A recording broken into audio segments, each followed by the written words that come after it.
man really do all the things you said? Oh, the garbage man can, Marge. The garbage man can. Who can take your trash out? Stomp it down for you.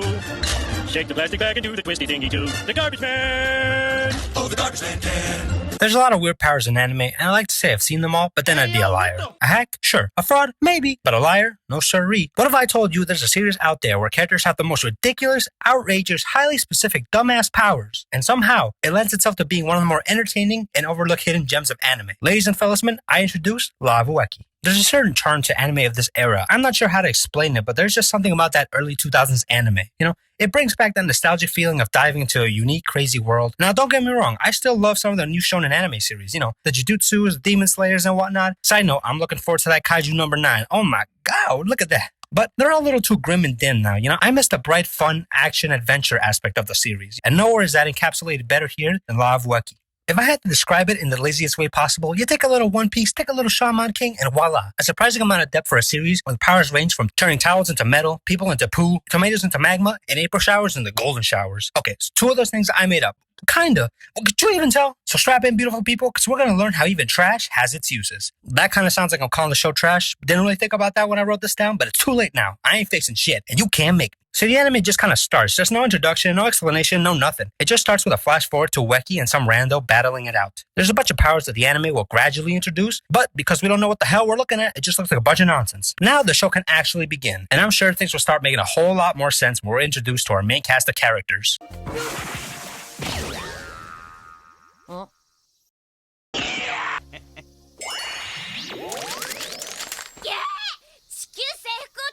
宇宙人のボスはあんただったの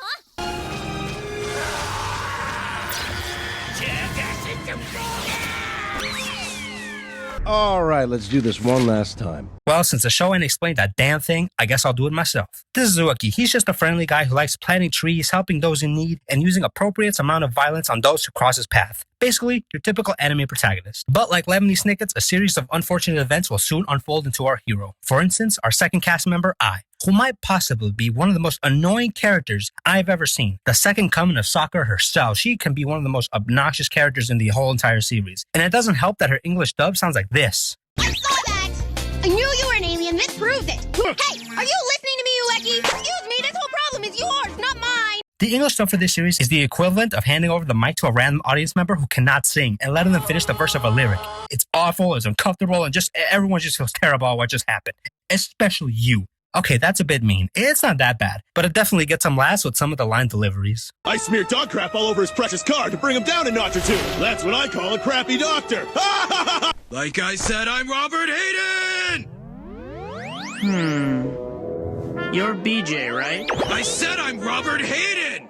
But before you said that you were BJ. I swear, if you're gonna watch this series for the story, I recommend the sub. If you're gonna watch it for the comedy, go for the dub. Moving on, things are getting a tad bit aggressive when these stereotypical bullies start hassling our boy Weki. Wait, that sounds familiar. Whatever, the Goon Squad shows up and they ain't too happy with Weki. He's been giving them off-screen troubles, and to pay back the local park's resident street sweeper, suddenly a wild fourth Goomba appears from the tall grass and manages to land a hit on the back of Weki's dome piece. While the Goomba admired his handiwork, he failed to account for the fact that he's a bottom-tier bitch and has been embarrassingly outplayed. Apparently, Weki just so happens to be a master of the substitution jutsu, because there's no explanation to how or when he switched with that broom. Seriously, how in the name of the Sam and the cat did he do that? I know it's a classic anime trope. Main character gets hit, brief seconds of people thinking they did something, only to reveal he's as fit as a fiddle. A classic fake out. But here, clearly see the fist make contact with the back of his head. At what point does the broom and the head switch places? Who cares, because things are getting active real quick. Unlike our boy Yuri, our boy Weki, he ain't taking shit from no one and starts delivering an ass whooping from beyond the grave. Oh my god, knocking mother suckers left and right with the Hewitt Freeman special. And these delinquents are so trash that even one of them manages to fight back even a little. The best they can manage is to break the tip of the broom handle. But not wanting to go out so sad, not so magnificent over here tries to get one good swing in. But Weki decided to be extra as hell today. Because rather than use 3/4 of the broom he still had left, he'd been doing perfectly fine with, he'd rather finish this off in the most bizarre manner I've ever seen. Now, I've assumed you've all watched your fair share of anime protagonist powers. They're usually the most basic of basic attacks, you know? So here's a fun game for you beautiful people at home. When you see the green light coming from Weki's hands, will it be A, an energy-based attack, B, some super strength air punch thingy, or C, the right answer? Let's see if you've got it right.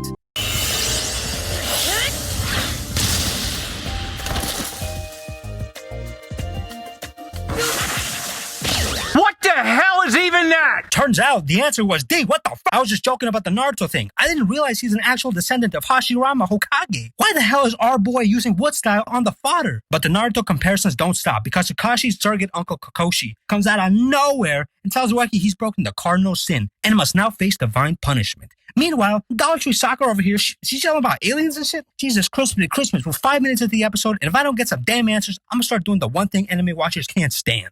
I'm gonna read the manga. Finally, we cut to Kakashi-sensei for some well-needed exposition dump, and a big one at that. Turns out this is Mr. Kobayashi, a recruiter for the Tournament of the Gods, an ancient tournament where they take junior high school students and have them fight each other with the stupidest powers imaginable. Whoever wins gets to be the Celestial King, aka the one above all. And to help entice their prepubescent fighters, they'll receive the power of blank. That may sound like I messed up the script, but that's the actual God-given name. The power of blank basically lets you have any power imaginable. If you can think it, it can happen. Man, I really miss the 2000s era anime where these psychopathic circumstances of gods picking high school students to fight each other to the death is treated like another day in dumbass land. Because when it cuts to Ueki meeting Mr. K for the first time to be recruited, he acts like meeting a divine being offering superpowers is on the same level as somebody handing you a quarter for the shopping cart in Aldi's. Ah, geez, man, I owe you one. Bro, Ueki, you're just gonna take a power and dip? Not even a thank you? Damn, you may be righteous, but you like school on a Sunday. No class. Speaking of powers, I should probably explain what the deal is. The powers in this series work like this. There are abilities that let people convert specific objects into other things. So for example, a character can turn dirt into clods of iron balls, or water into fire, cotton into stakes, coins into wind, hair into a telescoping bat. I don't even know what that is! Really, these are the kinds of abilities we're dealing here with, people. But what separates Law of Ueki from a typical shonen power system, besides, the obvious, is that these abilities can only be used with a set of conditions, which can range from highly specific to extremely simple. So for example, the water ability, right? You can only activate that if you can hold a certain amount of water into your mouth and then spit it back out as fire, limiting the amount of fire into how much water they can hold. They'll vary from one person to another, balancing out the fights and keeping things interesting. The more overpowered ability may not be the best in some cases. The closest series I can think that does something like this is JoJo's with its stand users. But Law of Ueki keeps things relatively simple. I mean, don't get me wrong, I like JoJo's and all, but those later seasons, man, I gotta write notes just to keep up with what's going on in the fights. Law of Ueki keeps things just the right amount of crazy to still follow along. Hell, there's a whole other factor to this system I haven't even talked about, but it's time to get back to Ueki. And by now, you may be wondering, what's Ueki's power? Well, when Ueki first met the disastrous Mr. K, who initially offered Ueki any power, he demonstrated this ability with the early 2000s destruction effect on a tree. But rather than be impressed, Captain Planet over here asks if there's an ability to restore the tree before it got destroyed, and casually demands he hand it over. And what was supposed to be a quick demo turned into Ueki's permanent power. The man swindled the power and ran off without a care in the world, except Ueki may have just swindled the worst power, because he chose the ability to turn trash into trees. Oh, hell no, man. What the fuck, man?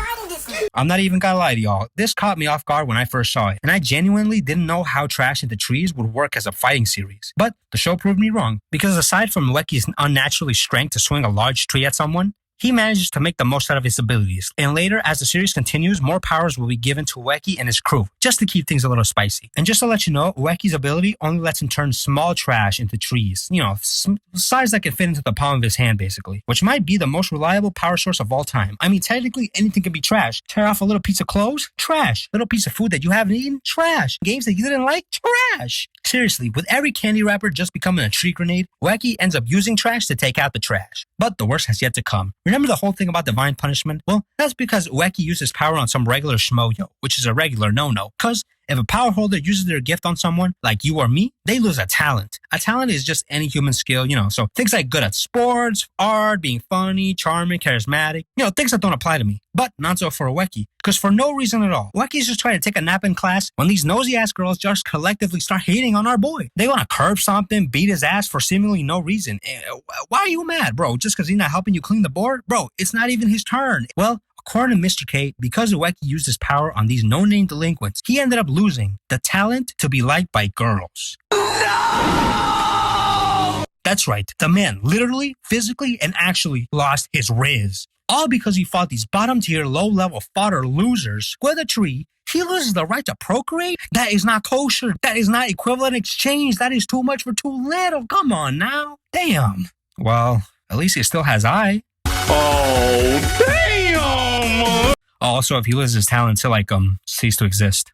Or something like that. Moving on, after accepting his new life of abstinence, I and Ueki stop to grab a bite to eat, all while Mr. K silently follows. For you see, he has still yet to determine whether Ueki was the right choice for the tournament. First, he must prove Ueki's righteousness with a test. Only then can Ueki compete in a tournament of blank. Kinda seems like something you do before you give out the power, but whatever, dude. You're the one doing the recruiting. Unfortunately, even the simple act of eating is denied to our boy Ueki. And this 40-year-old man that the show claims to be a high school student comes crashing into our lad. This is Suzuki, a rumored super thug who allegedly beat up thoroughly nameless gangsters, which would be an impressive feat if we actually saw it on screen. Sorry, Suzuki, you know the rules. It doesn't count if it happened off screen. But before Muscle Man can take on our boy Wonder, menacing agents show up who've been chasing Suzuki for a while now. Suzuki ain't got time to fight Ueki, so instead he skedaddles. But rather than just toss Ueki to the side or drop him to the ground, like you do, this Neanderthal throws him so lightly in the air that somehow Ueki manages to get dropped in between him and his backpack. After committing Dine and Dash and leaving I with the bill, Ueki and Suzuki lose the suits. Ueki asks, "What's the dealio, Dalio?" Suzuki explains that these agents were sent by Dr. Kuroiwa, who's a crappy doctor. So in order to take the good doctor down a notch, Suzuki smeared dog crap on his new car. Suddenly, this random gross child appears to let the truth be known that the good doctor is not actually that good. In fact, he's a genuine menace. He's the kind of man who steps on dying sick people while their children cry in horror and laughs about it. And one of those people happened to be this nameless child's mother. So, for revenge, the child smeared dog doo-doo all over the car. I'm not sure if dying mother and smearing dog crap on car is equal, but, to each his own. Suzuki was just taking the fall for this pitiful creature and showing to us, the audience, that he's no thug. Just a dumbass, because rather than beat up the elite beat agents, which according to Ueki, Suzuki should be perfectly capable of, he swore to his master about some lame-ass vow to never hit anyone again. Now it's not really the time for pacifism though, because the agents show up with the good Dr. Kuroiwa, and they surround the trio. Meanwhile, I shows up and sees the conundrum and does absolutely nothing. Thanks, I. To keep this stupid streak going, the child decides the best way to escape the good doctor's clutches is to jump into the river. But he forgot he can't swim and immediately proceeds to drown. Suzuki shows off some studliness and jumps after him, but he forgot he can't swim and immediately proceeds to drown. Kuroiwa just starts laughing maniacally at the buffoonery. When he finally takes a notice at our hero, just to show how much of an ass he is, he unpromptedly takes a swing at our boy. But Ueki's quick on the draw and delivers the stankiest right hook I've seen in a while. That hit was so crispy, it got the doctor hitting the pavement, bouncing off the concrete, 360 no-scope into the concrete once again. Damn! Sometime later, after Ueki saves the bonehead duo, the good doctor corners Ueki and begins whipping him in broad daylight with a random-ass whip. It's like a ghost town all of a sudden, because nobody uses this bridge apparently. Meanwhile, Mr. K, the school teacher, casually just watches two of his students and a child mercilessly beaten and whooped. Oh my god! But there is a reason for Mr. K's gross negligence. You see, Mr. K wants to test Ueki's righteousness by seeing if Ueki is willing to use his powers on the good doctor. Doing so would cost him a talent, thus being one step closer to death. However, it would prove Ueki is undoubtedly worthy to inherit the power of blank, without fear of its power corrupting him. However, Ueki's failing the test because he's not using his powers to fight back, seemingly prioritizing his well-being over others. Massively disappointing Mr. K. Wow, Mr. K. Just wow. You're really something, you know that? I mean, you got this whole thing set up, this whole plan, really patting yourself on the ass for such a good job. Except you failed to account for the most basic of basic things. Do you all see anything wrong with this picture right now? No? Not yet?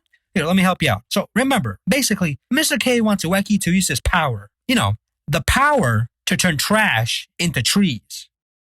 The power to turn trash into trees.